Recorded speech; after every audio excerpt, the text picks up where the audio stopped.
I went to the wedding of a junior colleague from work, only for the bride to say, "People with a low education and who are poor should sever ties with my husband." She was looking down on me because I dropped out of school. Rather than stopping her, my colleague, the groom, joined her in mocking me. I decided then and there to cut them out of my life and reach out to someone. Get ready, because I'm going to make you regret ever judging people solely on their education. My name is Godwin, and I'm 32. I was raised in an average family, neither rich nor poor, the only son of working parents. What sets me apart is that while most of my classmates were thinking about high school, I was frantically searching for a job. Both of my parents are college graduates, but I was eager to start working as soon as possible. At first, they were confused but eventually supported me, saying it's my life to live as I see fit. I first worked as a factory laborer in my hometown, then switched jobs to become a painting contractor site supervisor. Now, I've been employed at a publicly traded major machinery manufacturer for 7 years. I'm a service department manager, visiting clients to handle machinery installation, repairs, and maintenance. Today, I have another round of repairs and maintenance visits planned. As I drive toward the freeway in the company car, my work cell phone rings. Seeing the displayed company name, my mood sinks a little. Not again. I pull over and call back immediately, only to find out it's another complaint from a client. I apologize. I'll be there right away, okay? I bow my head, apologetically, phone in hand, even though the person on the other end can't see me. Now, I have to rearrange my schedule to handle this complaint first. It's going to be a long day. After 7 p.m., I return to the branch office and find Theodore from my service department already back, chatting happily with a colleague from sales. "I'm back." "Good job." Noticing me, Theodore quickly heads back to his seat and starts working on his computer. Each branch office in various regions is staffed by a small team and overseen by an area manager. In this branch, it's just Theodore, who is 2 years younger than me, and myself in the service department. "Hey, Theodore, got a minute?" "What is it?" You could hear the irritation in his voice. "Got a complaint from one of your clients this morning. I went and fixed it myself, but we're both going tomorrow to apologize." "Why did you leave it unattended for 2 days?" "I had plans both days. The CEO over there is always bossing me around. Maybe they should rethink how they treat me." As usual, all that comes out of Theodore's mouth are excuses and complaints about the client. "I'm reporting this to the area manager." I had to step in and fix a client's issue, of course. I have to report it. Yet, Theodore, without any remorse, snorts and says, "So you're ratting on me again, just because you're jealous of my education. You exaggerated things in your reports." He thinks I, a college dropout, I'm jealous of him? A graduate from a prestigious university. Theodore used to be this polite, humble, and adorable junior. But the moment he found out I was a dropout, his attitude changed entirely. I wouldn't mind if he did his job correctly, but there are too many complaints from his clients, and it's a headache. The next day, we both go to the client to apologize. "What are you doing here now? Your job is to fix this." The president of the client company is aggressive with his words, but it's not uncommon for people in industrial settings. I'm used to it, but Theodore, with no field experience, stands there saying nothing. After calming the angry client and discussing future improvements, Theodore finally mutters a soft, "I'm sorry." I thought he'd be feeling down on the ride back, but I was wrong. "Why are field workers so uncivilized?" Instead of showing any remorse, Theodore was back to bashing the client. "That CEO pretty much advertises his lack of education with the way he talks." It was embarrassing to witness. Who made the client that angry? Maybe you should reflect on your work. My words fall on deaf ears. You're just out of touch because you've worked in those environments. Even so, if you're going to be in this line of work, you have to get used to it. Theodore laughs mockingly. What are you talking about? I only took this job to gain some mechanical knowledge. I don't plan on sticking around. Typically, people like Theodore would spend 2 years in service, then move to sales. But he's been here for 3 years. Nobody's going to move a guy with so many complaints to a sales position. He genuinely believes the bad reports are all because of me being jealous. If that's the case, all the more reason to get good at your service job. Show some sincerity to the client. Sincerity? When his attitude is that bad? There's no sincerity to talk about. Maybe it wouldn't bother me if he was on the same level as me, professionally speaking. I couldn't bring myself to say another word to Theodore. One day, I was on a business trip to set up some machinery. The test run didn't go as planned due to some glitches, so I had to stay overnight to fix it the next day. We had limited staff at the branch, so when major tasks like this came up, other local branches would help out. As I was looking for a place to eat near the hotel, someone called out to me.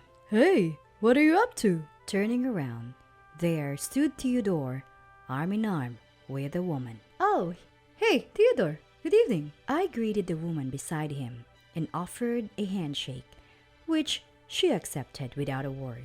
This is my girlfriend, Selena. She's from around here. I felt like I had seen her somewhere before, but I didn't dwell on it. Theodore invited me to dinner, and I accepted. After ordering, Theodore started to gloat. Actually, we just got engaged. She graduated from the same college as me, and her family is quite wealthy locally, and definitely on a fast track to success. That explained the dinner invitation. He wanted to show off his fiancée. As for Selena, she barely acknowledged me, not making eye contact and offering only occasional nods to Theodore. Dinner ended with Theodore dominating the conversation. When it was time to go, he excused himself to go to the restroom. Left alone with Selena, she broke the silence. I've heard quite a bit about you from Theodore. Her eyes locked onto mine as she spoke with a certain coldness. I could tell Theodore had been bad-mouthing me. You think your managerial role is a big deal? Just because you've been at the company a few years longer? Could you please stop blocking Theodore's career? Certainly, the position of manager is something anyone can achieve through years of service and performance evaluations. And our direct boss is the area manager. For Theodore, I'm just a senior colleague, which isn't incorrect. Deciding it was futile to argue, I let it go.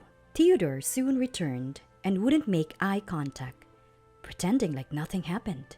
As I was leaving, I asked him about work for tomorrow, and he said he'd be helping out at this branch. Something felt off, but I didn't say anything because she was there. The next day, I went to troubleshoot a test run as planned, but Theodore never showed up. I felt uneasy, so I discreetly consulted the area manager and had him look into Theodore's business trip application. Turns out, on the day I met Theodore and his girlfriend, they were supposed to be on a business trip that involved an overnight stay. This was a clear false claim. The area manager asked to handle the rest, so I left it to them. Sometime later, the date for Theodore and his girlfriend's wedding was set. I wasn't invited and felt relieved. But a week before the ceremony, the area manager asked me to attend in their place.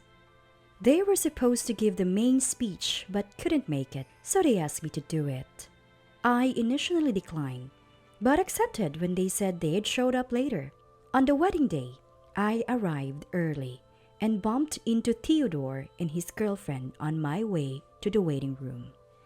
They looked surprised to see me. You know, my elite friends and I all have degrees from prestigious universities and work in top-tier companies. I didn't think you, a dropout, would fit in, so we didn't invite you. Theodore scoffed. I was asked to speak on behalf of the area manager who will be late. Once they arrive, I leave, I replied. The color drained from their faces. Are you trying to embarrass me by having a dropout give a speech? If the area manager can't make it, there's no need for a speech. Leave now, Theodore commanded. Cut ties with my husband. You, uneducated pauper, his girlfriend chimed in. They laughed haughtily and walked into the waiting room, leaving me stunned. A new emotion welled up and my whole body started trembling. If they want to sever ties, then so be it. I stayed under the radar and waited for my turn to speak. Finally, it was my turn. I took a deep breath and stepped up to the mic. Though Theodore and his girlfriend glared, urging me to leave, I started my speech unfazed. Congratulations on your wedding. If you thought I'd stick to usual pleasantries, you're mistaken. Theodore isn't exactly commendable in his job, but this is a celebratory occasion, so I must use only the highest praises. Top tier graduate, Theodore. You are exceptional in accumulating customer complaints at work. Your unrepentant and arrogant behavior, always blaming our clients, really showcases your thick skin. I'm always impressed. Stop it now! She stands up beside a flustered Theodore and shouts, overtaken by rage. You're supposed to cut ties with Theodore. Quit bullying him. The room starts buzzing, but I continue my speech unfazed. Our Ivy League grad Theodore is quite the trickster. He's been lying about business trips to go hang out with her and claiming expenses for it? That's pretty bold and clear embezzlement. Hey, cut it out! You're making this up! Theodore shouts red-faced and starts coming towards me. She also stands up and screams. What's your evidence for all of this? Are you insane? The room descends into chaos, prompting the MC to nervously ask me to stop. I thought, maybe this is as far as it goes. At that moment, the door swings open with a bang.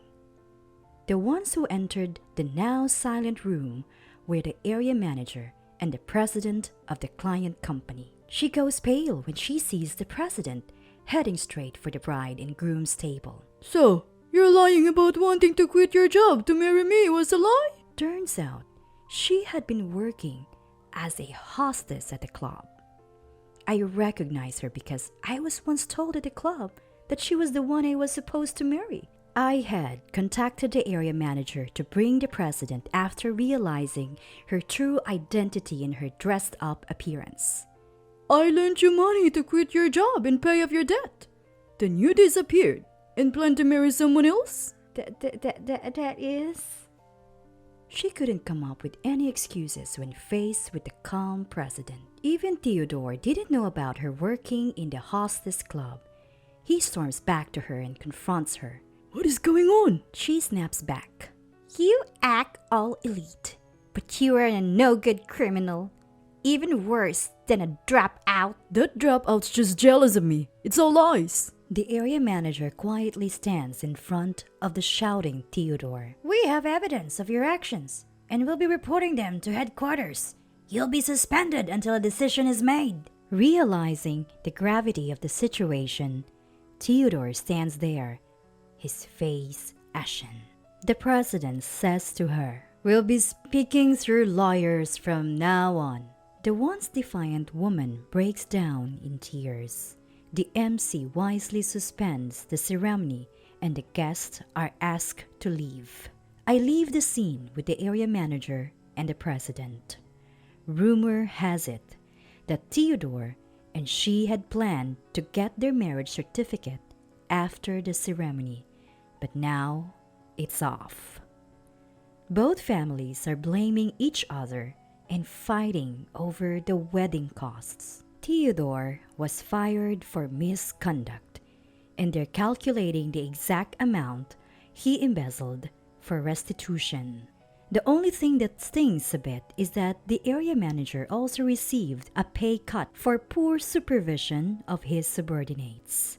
Theodore had timed his business trips to coincide with days when major tasks like machine installments were happening, and the area manager had approved these trips. As for the woman facing fraud charges from the CEO for her sham marriage, she'll likely be tied up in court for a while.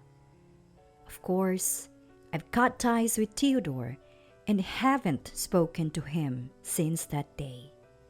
As for me, I'm just going to continue living my life with my head held high.